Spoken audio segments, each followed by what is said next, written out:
उसमें जो अनएम्प्लॉयड मुसलमान के यूथ है उन लोगों को रोजगारी के लिए हम बैंक से लोन दिलवा देंगे, आप लोगों को नौकरी करने के सेल्फ एम्प्लॉयमेंट के लिए हम देंगे। उसमें मैं वादा करता हूं असद भाई, 500 नहीं उससे ज्यादा ही पैसे हम लोग जो गरीब लोग हैं, जो अनएम्प्लॉयड यूथ है, उसको एम्प्लॉयमेंट देने के लिए मैं हिसाब किताब बोलूंगा 850 करोड़ रुपए हम दिया बोल रहे हैं। तो इसीलिए कम से कम 50,000 लोगों को 850 करोड़ देने के लिए सरकार ऑलरेडी आप लोगों को मंजूरी दी है। इसीलिए असद साहब जो 500 बोले 500 से भी ज्यादा ही दिए। असद साहब हमको दावत देना है, क्योंकि असद साहब पूछे से भी ज्यादा हम दिए। असद साहब दावत तो बाकी है।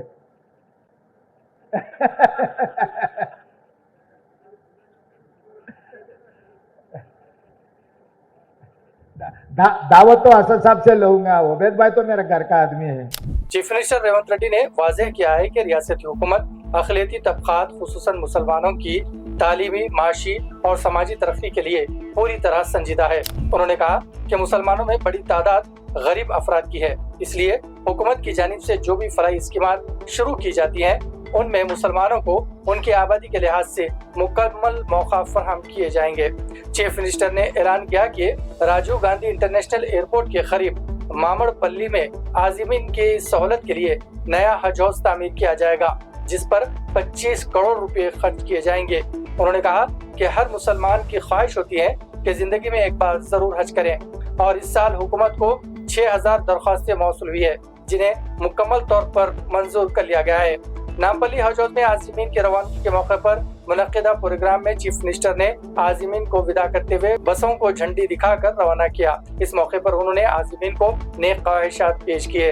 चीफ मिनिस्टर ने हैदराबाद के MP बैरिस्टर असदुद्दीन अवैसी के मुतालिबात का हवाला देते हुए कहा कि ये इलाका सिर्फ ओल्ड सिटी नहीं बल्कि ओरिजिनल सिटी है, और इसके लिए हुकूमत ने रुकने पार्लियामेंट की दरख्वास्त से भी बढ़कर तकरीबन 2000 करोड़ रुपए की तरक्याती कामों का आगाज किया है, जिनमें मेट्रो तोसी, सड़कों की तामीर, मीरालम टैंक, केबल ब्रिज वगैरह शामिल है।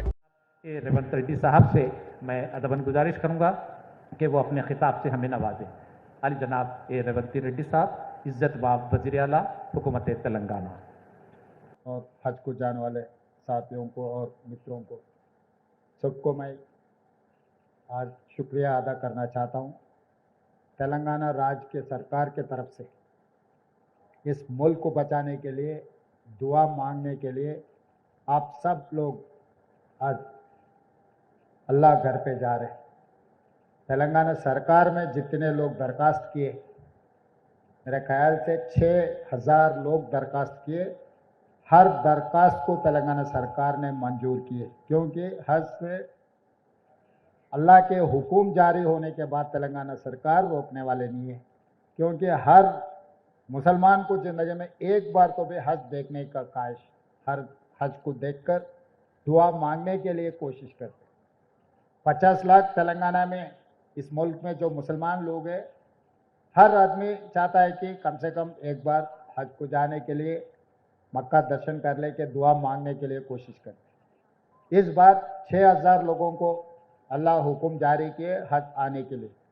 तो इसीलिए आज तेलंगाना राज्य सरकार ने तेलंगाना के जितने भी लोग जा रहे, उसके साथ साथ 17 राज्यों के लोग यहीं से हाजियों को जाने के लिए हम पूरा इंतज़ाम किए, और यहाँ से जितने भी जा रहे हमारे तरफ से, तेलंगाना के सरकार के तरफ से जो जो मंजूर करना है, तेलंगाना सरकार के लिए कोई तकलीफ नहीं है, क्योंकि ये हक है आप लोगों का। आपके हक कोई किसी से मांग के लेने का ज़रूरी नहीं है। आप लोग जो याद किए तो तेलंगाना सरकार ने वो काम करने के लिए तैयार है।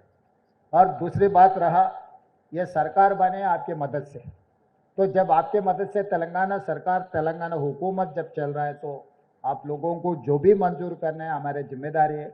जिम्मेदारी निभाने में हम कभी भी पीछे हटे नहीं। और खासकर इस मौके पे बहुत खुशी की बात है, मेरे गांव के लोग ज़्यादा से ज़्यादा जा रहे हैं। हमारे महबूब नगर से मेरे गांव के लोग अभी यहाँ से जो जा रहे, ज़रूर हमारे खुशी की बात है। महबूब नगर से जब मेरे को उनके भाई को तेलंगाना के मुख्यमंत्री बनाया, तो तब महबूब नगर के लिए तो खासकर कुछ ना कुछ करने की जिम्मेदारी मेरा है। इसीलिए आज जो महबूब नगर से जो खासकर हज को जा रहे, सबको मैं धन्यवाद करना चाहता हूँ। इधर से जो जा रहे हैं उन लोगों को जो भी ज़रूरत है तेलंगाना सरकार दे, मदद करे। और शबीर अली साहब ने सामने वाले बंगला के लिए 25 करोड़ मांगे, हमारे असद साहब ने क्या 25 करोड़ मांग रहे भाई, 500 करोड़ मांगो बोल रहे। तो मैं पहले ही बोले असद साहब के साथ साथ ओल्ड सिटी में जब गए, ये ओल्ड सिटी नहीं है, ये ओरिजिनल सिटी है।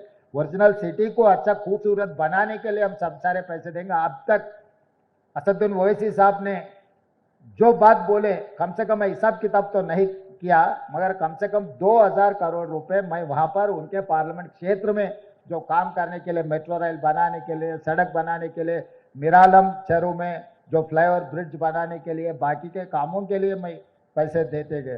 तो और आने वाले दिनों में जो कांग्रेस सरकार ने जो इंदिरा घर दे रहे, जितना मुसलमान है उतना परसेंटेज आप लोगों को देने के लिए मैं सरकार में अधिकारियों को, क्योंकि बहुत सारे गरीब लोग हैं मुसलमानों में, नाम के लिए ये सरकार के तरफ से, सरकार के निजाम के वारिस ऐसा समझते हैं, मगर गरीबी देखे तो सबका गरीब है। इसीलिए जो सरकार के वेलफेयर स्कीम है, हर वेलफेयर स्कीम में वो फीस रियम्बर्समेंट हो, नहीं तो इंदिरा घर देने के, और सरकार नौकरियों में भी अभी जो रिक्रूटमेंट हुआ, मैं पूरा डेटा है, हर जगह में मुसलमानों को जो हिस्सा मिलना है बराबर हिस्सा देने के लिए तेलंगाना राज्य सरकार ने तैयार है।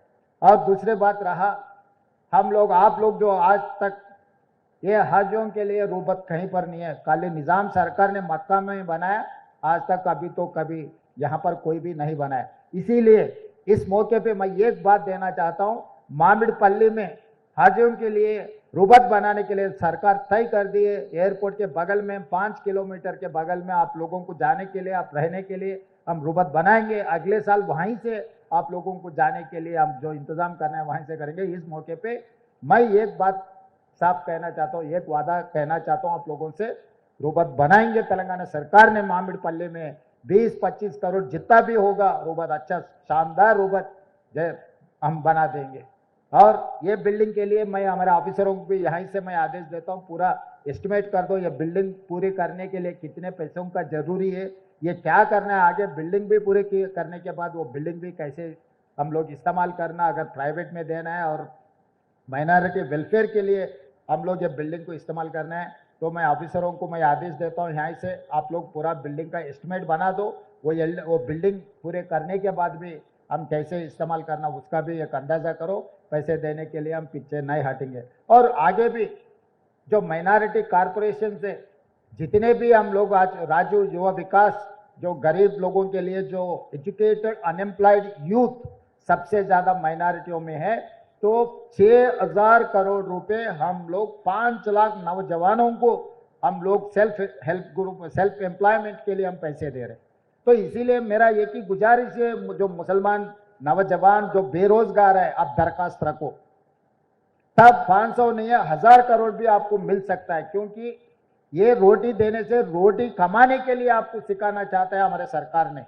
तो इसीलिए आप लोग जो राज्य युवा विकास जो हम लोग जब दरखास्त पूछे उसमें दरखास्त रखो, उसमें जो अनएम्प्लॉयड मुसलमान के यूथ है उन लोगों को रोजगारी के लिए हम बैंक से लोन दिलवा देंगे, आप लोगों को नौकरी करने के सेल्फ एम्प्लॉयमेंट के लिए हम देंगे। उसमें मैं वादा करता हूं असद भाई, 500 नहीं उससे ज्यादा ही पैसे हम लोग जो गरीब लोग हैं, जो अनएम्प्लॉयड यूथ है, उसको एम्प्लॉयमेंट देने के लिए मैं हिसाब किताब बोलूंगा 6000 में कम से कम 10% तो भी, हाँ हमारे उबैद भाई बोल रहे 850 करोड़ रुपए हम दिया बोल रहे, तो इसीलिए कम से कम 50,000 लोगों को 850 करोड़ देने के लिए सरकार ऑलरेडी आप लोगों को मंजूरी दी है। इसीलिए असद साहब जो 500 बोले 500 से भी ज्यादा ही दिए। असद साहब हमको दावत देना है, क्योंकि असद साहब पूछे से भी ज्यादा हम दिए, असद साहब दावत तो बाकी है।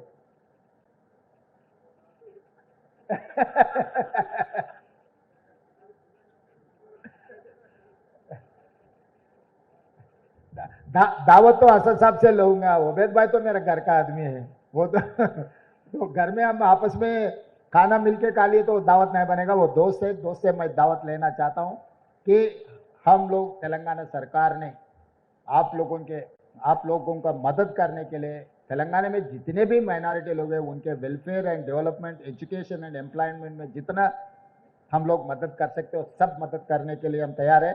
आप लोग अपने मुल्क के लिए दुआ करो, अल्लाह घर पे जा रहे, सही सलामत पहुंचो वहाँ पर। अब दुआ करो सब अपन अपने मुल्क के लिए, अपना तेलंगाना राज्य के लिए, 4 करोड़ जनता को अच्छा सुकून से रहने के लिए आप दुआ करो।